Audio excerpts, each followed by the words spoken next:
Spotted sa Marikina at Pasig, mga tinderong pogi. Kaya naman, viral.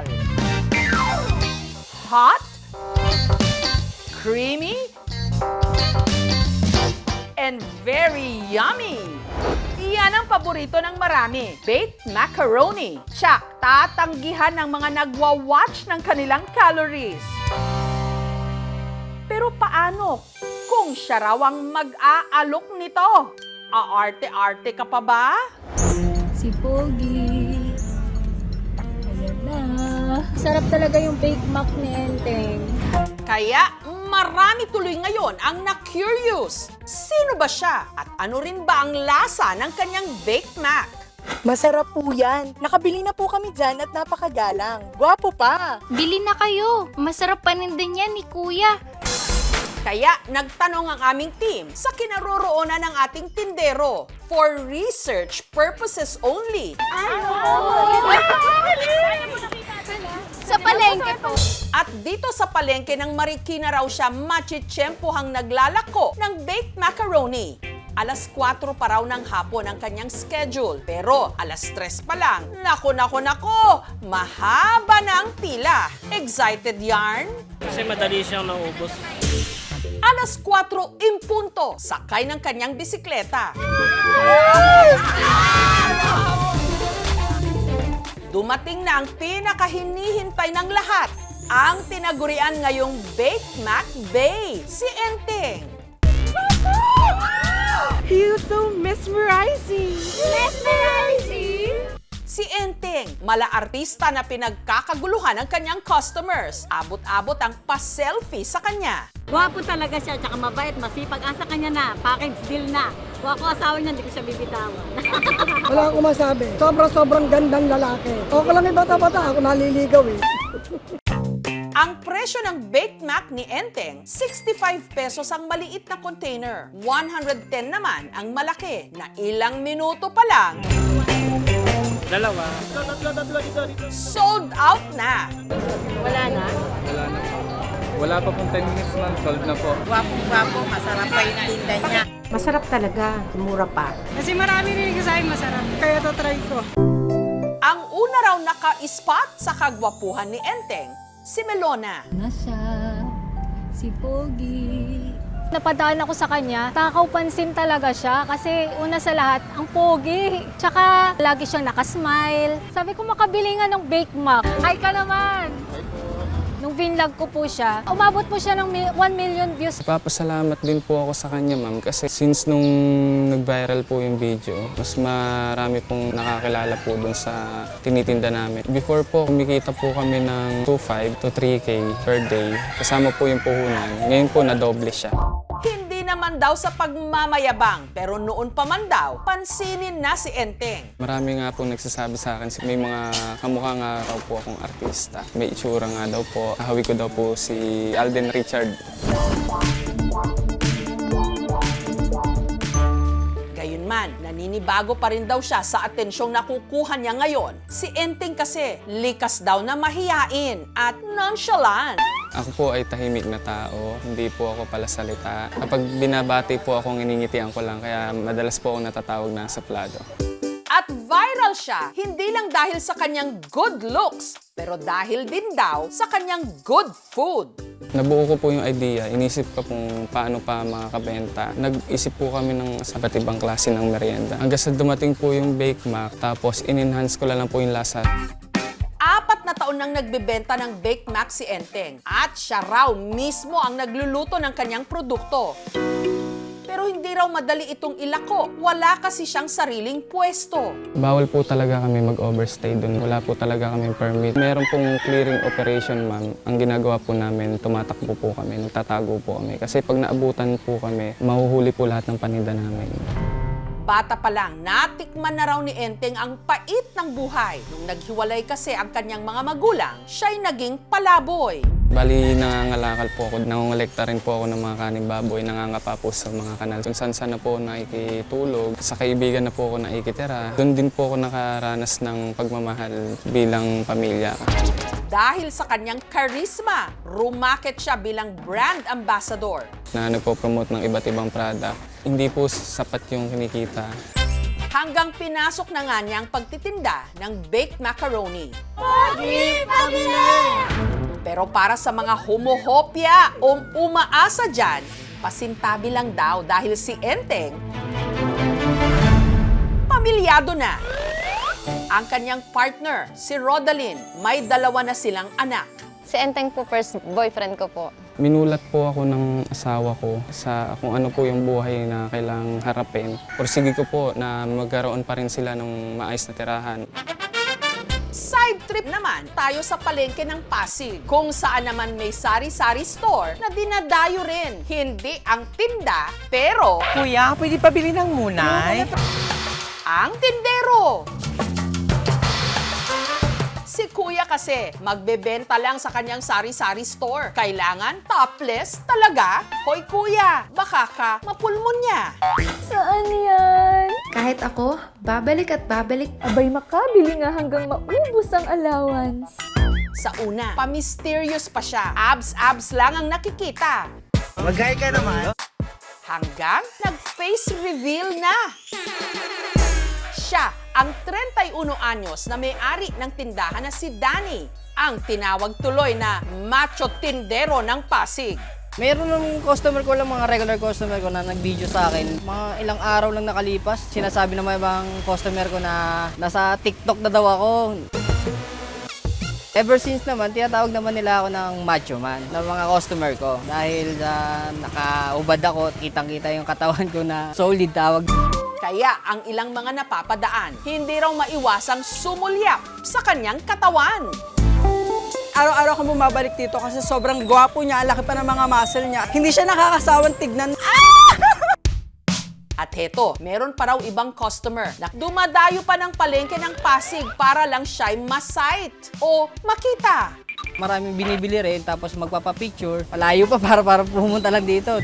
Pero teka, bakit ka naman kasi may pahubad, Danny? Talagang sobrang mainit. Tsaka bukod doon, nag-workout ako yung time na sa loob ng tindahan.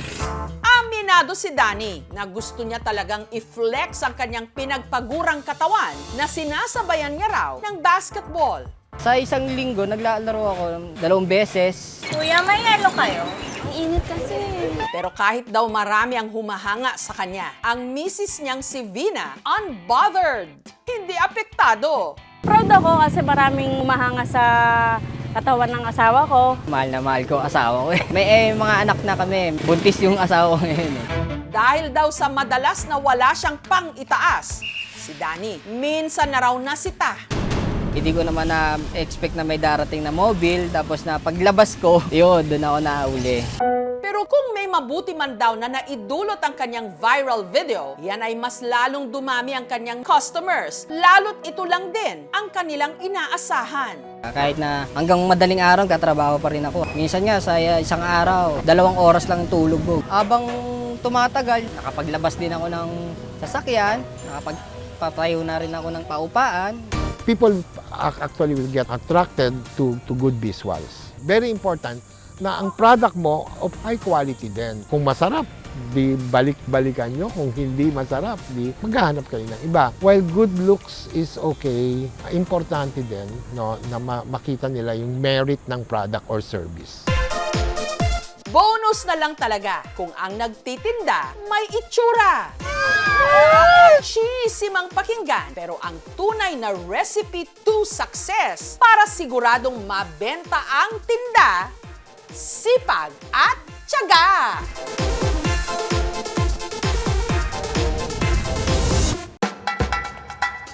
Last week, ito ang prutas na ipinakilala namin sa inyo na kung tawagin, lipote. Ngayon naman, dagdagan pa natin ang mga prutas na bibihira ng makita o kailangan nating malaman, lalo na ng mga kabataan ngayon. Katulad ng buto-buto o bignay ng tarlac at pandan o kung tawagin ng mga taga Bicol, hala.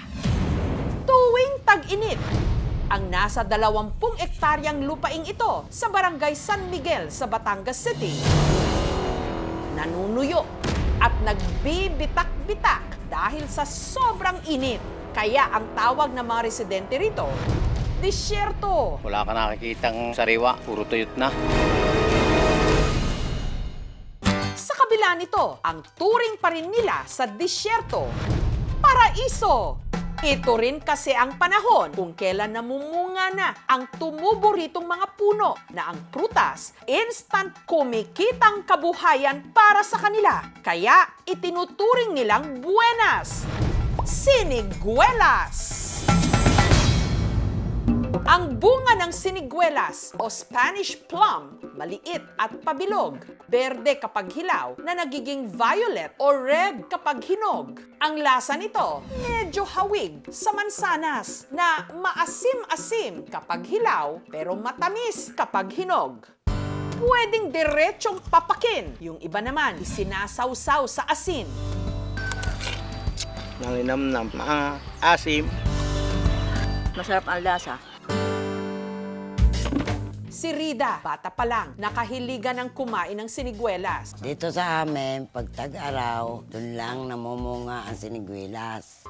Kaya kahit 60 anyos na, wala raw makakaawat sa kanya sa pag-akyat sa puno nito. Si Rida sumampa sa isang steel ladder at saka isa-isang sinungkit ang mga bunga gamit ang kung tawagin niya sa langsang. Tayari ng kawayan, ito ay ginagamit sa pagsungkit ng siniguelas. Aring mga koronang ito. Sumama ka na din eh! Ang mga nakuhang siniguelas ni Rida, ginagawa niyang minatamis. Are, inaalisan ko ng butot parang gawin na matamis.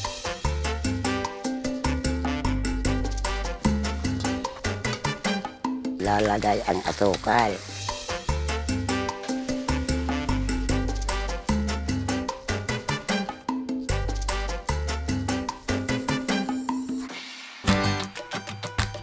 Manamis-namis siya na medyo maasim, para siyang pinaglahok na buko at saka sampalok. Pwede pang dessert. Ang siniguelas po ay mayaman sa vitamins tulad ng vitamin A, vitamin C, and minerals tulad ng calcium at phosphorus. So ito din ay mayaman sa antioxidants na lumalaban para maprotektahan yung ating cells sa katawan.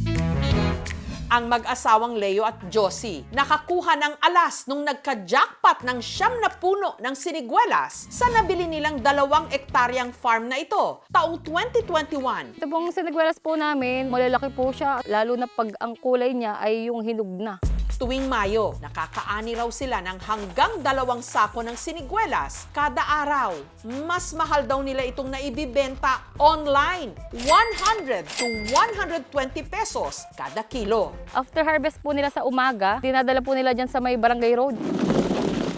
Ang bentahan po ay per pieces. Ang 100 pieces po ay nasa 70 and 80 pesos. Pag panahon talaga na ako ay kulang, laging pumapasok sa isip ko, pumunta dito para mabilas ng siniguelas at talagang napakalaking tulong sa akin. Ang pinagkakakitaan naman ng mga kababaihan dito sa Barangay Santo Domingo sa Anao, Tarlac, paggawa ng suka. Pero ang suka nila, iba raw sa nakasanayang suka na nabibili natin sa tindahan. Ang lasa kasi nito, maasim na manamis-namis. Ang kanila kasing ginamit, hindi tuba o coconut juice, kundi katas ng prutas na sagana sa kanilang bayan. Bignay! Para itong berries o aratilis, maliliit at pabilog. Kapag namunga, kumpol-kumpol. Maasim na matamis. Ang bignay ay napakayaman sa vitamin A, C, manganese, and even calcium and phosphorus. Ito din ay nagtataglay ng antitoxins na lumalaban or nag-neutralize ng mga harmful toxins sa katawan. Dahil sa taglay nitong asim, si Virginia nagka-ideya na gawin itong suka. Dati pinapabayaan lang namin itong bignay, pero nung maano ko pong pwede palang gawin, nagsubok po ako muna. Tapos nung pwede pala, inopen ko na po sa mga kasama naming kababaihan. Ang mga binatilyo sa kanilang barangay, ang pinapakisuyuan niyang umakyat na mga puno ng bignay. Ang taas kasi nito, umaabot ng hanggang 20 feet. Ang mga bunga, mano-manong pinipitas mula sa mga sanga. Ang mga nakolektang bignay, tinimbang, hinugasan, at saka piniga para makuha ang katas. Ang juice, sinala gamit ang strainer. Ibinuhos sa drum at saka tinimplahan ng asukal at hinayaang mag-ferment sa loob ng 1 buwan. Ang fermented bignay extract, pinakuluan ng 15 minutes bago isinalin sa bote. Sa 1 buwan, nakakagawa raw sila ng 100 liters ng suka na naibibenta nila ng 60 to 70 pesos kada litro. Balance lang po yung asim at tamis. Sa pag-inganyo po namin, nakilala rin po yung barangay namin dahil sa paggawa namin ng bignay vinegar. Sa mga kababaihan po, nakakatulong din po sa kanila yung paggawa namin ng suka dahil nagkakaroon din po sila ng dagdag kita. Ang prutas namang ito, parang out of this world ang itsura. Hawig sa pinya, may mga mata na ang kulay nag-aagaw yellow at orange. Tumutubo sa Pacific Islands katulad ng Hawaii at tinatawag din nila itong exploding planet. Kapag kasi ito'y biniya, ang itsura, para raw sumabog na planeta. Hala, anong prutas ito? Hala, opo, hala ang pangalan ng prutas. Si Aldrin, bata pa lang, nakikita na raw ito sa kanilang bayan sa Daet sa Camarines Norte. At dahil madalas sa dalampasigan tumutubo ang halaman nito, ang prutas na hala, binansagan din nilang pandang dagat. Ang pinakagamit po nitong halaprot ay panggamot po sa urinary tract infection. Pinapakuluan po yung bunga and then iniinom po sa umaga. Kung wala po kayo makukuhanan ng buko juice, pwede pong gamitin ang bunga ng halaprot bilang alternatibo. Ang halafruit kasi ay parang kapamilya ng pandan. Ang ginagamit siyang parang herbal medicine sa mga ibang inflammatory diseases. Ito ay pangtulong lamang, hindi sila gamot talaga. Kapag tinanggal ang isang mata o screw pine ng hala, makikita ang dilaw na bahagi nito sa dulo. Yun daw ang parte na pwedeng papakin. Sarap yung lasa ng prutas mismo. Matamis na parang lasang tubo. Siya ay mayaman din sa fiber, iron, vitamin A, beta-carotene na kino-convert ng ating katawan to vitamin A para sa pagkakaroon ng clear vision, even smooth skin, and nagkataglay din ito ng antioxidants. At hindi lang pinapapak ang laman ng bunga nito, pwede rin daw gawing alak. Pipiliin po natin yung saktong-sakto ang pagkahinog para sa ating halaprot wine. And then huhugasan po natin yung mabuti, and ready na po ito para kunin yung mga individual na laman niya. Ang dilaw na laman ng hala, pinakuluan para makuha ang juice. Tinimplahan ng asukal at yeast. Isasalin na po natin dito sa ating garapon na pagpepermentan. At saka hinayaang mag-ferment sa loob ng 20 araw. Trial pa lang daw ito, kaya hindi pa ibinibenta. Pero wag daw dadamihan ang inom dahil kapag napasobra ng lagok ng hala wine, hala kayo, pihadong nakalalasing. Mayaalim tulad ko yung lasa niya sa mga wine na nabibili sa mga tindahan. Meron siyang konting hagod. Masarap siya, gumuguhit at banayad siyang inumin. Feels like summer always tayong mga Pinoy. Dahil sa islang pantropiko ng Pilipinas, maraming matitikmang masasarap at masusustansyang prutas. Thank you for watching mga kapuso. Kung nagustuhan niyo po ang videong ito, subscribe na sa GMA Public Affairs YouTube channel. And don't forget to hit the bell button for our latest updates.